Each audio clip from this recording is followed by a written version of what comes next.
السلام عليكم ورحمة الله وبركاته. تحيات المباركات الصلوات الطيبات لله والصلاة والسلام على رسول الله وعلى آله وأصحابه ومن والاه أما بعد. میرے بھائیو، دنیا کی زندگی بڑی قیمتی زندگی ہے. اگر آخرت کے کمانے کے لیے یہ زندگی لگائی جائے، اور یہ بڑی تباہی والی زندگی ہے اور بالکل بے وقت، بے قیمت، بے قدر زندگی ہے اگر اس کو صرف دنیا کے غرض کے لیے لگائی جائے کہ میرے مستقبل یہاں ہے. بس آخرت جیسے مستقبل کو بندہ سامنے نہ رکھ کر زندگی گزارے، یہ انسان بھی تباہ، اس کی زندگی بھی بڑی بے وقت، بے قیمت اور بے قدر ہے اللہ کے یہاں. تو ابھی میرا واپسی ہوئی تھوڑی دیر پہلے ایک گشت سے. تو کیمپوں میں، مختلف سکنوں میں سینکڑوں کے تعداد میں مسلمان رہتے ہیں، اور وہ اللہ سبحانہ و تعالیٰ کے گھر میں فرض نماز کے لیے حاضری دینے سے بھی قاصر ہے. دین کے بڑے بڑے قربانیاں تو دور کی بات ہے، اور وہ تو مشکل بات ہے، فرض نماز کے لیے نہیں جا سکتے، جس پر ہم سے کچھ بھی نہیں لگتا. ایک کفیل نے اور کمپنی کے مالک نے ان کو ایک بلڈنگ اور سکن مہیا کیا ہے، اس میں پانی، بجلی وغیرہ. تو صرف رات ان کی اپنی ہے اور دن انہوں نے پورے کا پورا کفیل کو دیا ہوتا ہے، کمپنی کے مالک کو. اس سے بڑے خسارے والی بات، اس سے بڑے نقصان والی بات کیا ہو سکتی ہے کہ بندہ اپنے خالق کو اتنا بھول جائے کہ اس کا حق بھی اپنے اوپر نہ دیکھے کہ میرے اوپر میرے رب کا کوئی حق بھی ہے. مجھے میرے رب نے کھلایا، پلایا، سلایا. ہم نے وہاں پر ترغیب باتوں میں یہ بات کی ہے کہ کبھی بندے کو تھوڑی سی ٹینشن، بیماری بڑھ جاتی ہے. کسی کو بیماریاں ہوتی ہے نا، مختلف بیماریاں لوگوں کو ہوتی ہے، تو اس بیماری کے زیادتی پر وہ صیدلیہ سے اور ہاسپٹل سے کیپسول گولی لے لیتا ہے، وہ کھا کر سوتا ہے. اور پھر جب اللہ سبحانہ و تعالیٰ پھر اس کو صحت والی زندگی پر لوٹا دیتا ہے اور اپنے مرضی سے اپنے چین کی نیند سوتا ہے، تو یہ سلایا کس نے یہ چین دیا، کس نے یہ اطمینان دیا، کس نے راحت اور صحت دی ہے؟ وہ اللہ ہے. وہ اس نے نسیم منسیہ کر دی ہے. تو میرے بھائیو، اللہ سبحانہ و تعالی ہمارا خالق ہے، ہم اس کے مخلوق ہے. وہ ہمارا رازق ہے، ہم اسی کے مرزوق ہے. وہ ہمارا مالک ہے، ہم اسی کے مملوک ہیں.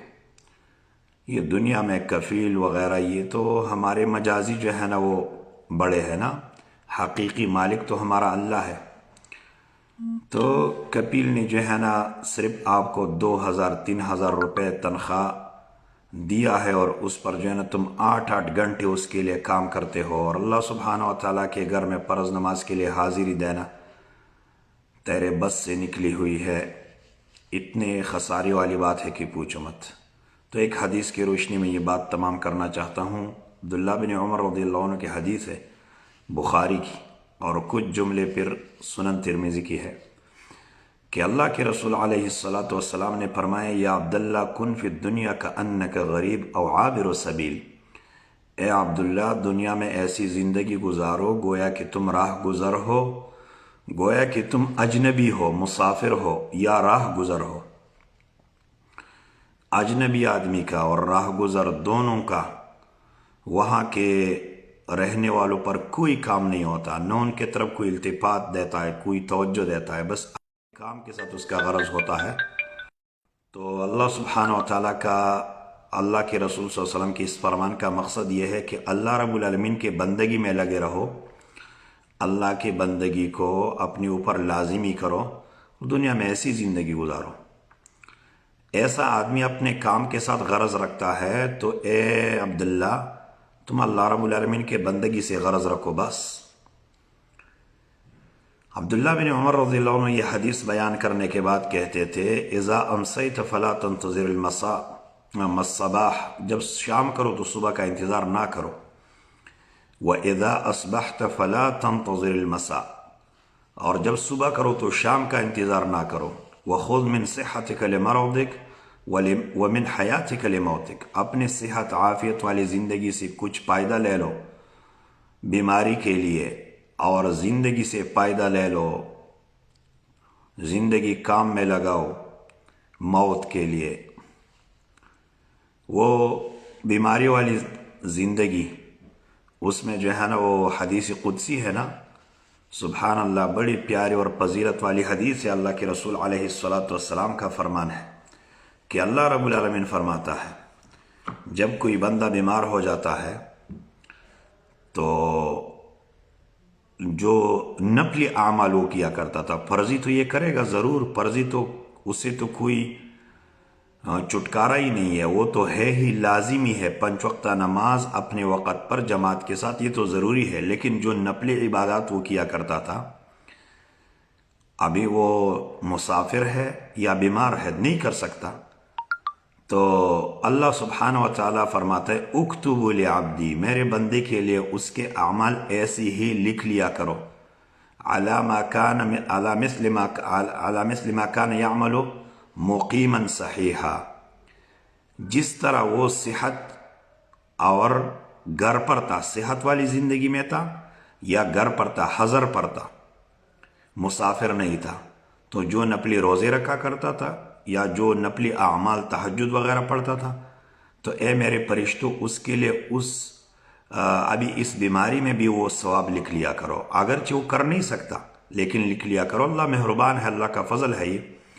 تو وَمِن صِحَّتِكَ لِمَرَضِكَ، اپنے صحت والی زندگی سے فائدہ لے لو مرض والی زندگی کے لیے. وَمِن حَيَاتِكَ لِمَوْتِكَ، اس زندگی سے مرنے کے لیے فائدہ لے لو، مرنے کے لیے اس سے کمائی لے لو. کیوں مرو گے؟ یہ زندگی اللہ رب العالمین تم پر دلیل بنا دے گا، حجت بنا دے گا کہ میں نے تمہیں زندگی دی تھی، میں نے تمہیں صحت دی تھی، زندگی دی تھی، تم نے اس صحت اور زندگی والی زندگی میں، صحت والی زندگی میں تم نے کیا کمائی کی ہے، کیا جواب دیں گے؟ یہ میرے بھائیوں سوچنے کی باتیں ہیں. ایسے لوگوں کو دیکھ کر بڑا ہی تعجب ہوتا ہے اور بڑی ہی پریشانی ہو جاتی ہے کہ مسجد کے پڑوس میں رہتے ہوئے بھی اللہ سبحانہ و تعالیٰ کے گھروں کے لیے جانے کے لیے تیار نہیں ہے. اللہ سبحانہ و تعالیٰ کے گھر کے پڑوس میں رہتے ہوئے فرض نماز کے لیے جانے کے لیے تیار نہیں ہے. الصلاۃ خیر من النوم کی ندائے اللہ اکبر کی آوازیں گونج رہی ہے، اور یہ بالکل گویا کہ اس نے یہ آواز سنی نہیں ہے کہ یہ کس کے طرف سے ہیں اور کون مجھے بلا رہا ہے.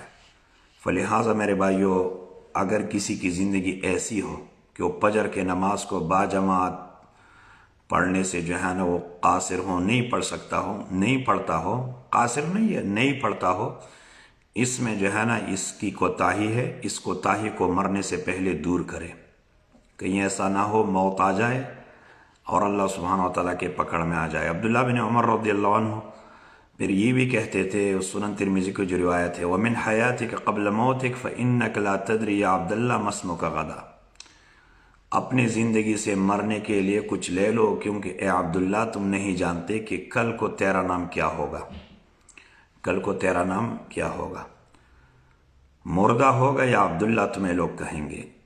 انشاءاللہ تعالی اس طرح اور احادیث اللہ کے رسول صلی اللہ علیہ وسلم کی کسی اور موقع پہ عرب بھائیوں کے سامنے بیان کریں گے، تاکہ اللہ رب العالمین ہمیں اپنے طرف پلٹنے کی توفیق عطا فرمائیں. جزاکم اللہ خیرا، وصلی اللہ وسلم وبارک علی نبینا محمد وعلی آلہ واصحابہ اجمعین. والسلام علیکم ورحمۃ اللہ وبرکاتہ.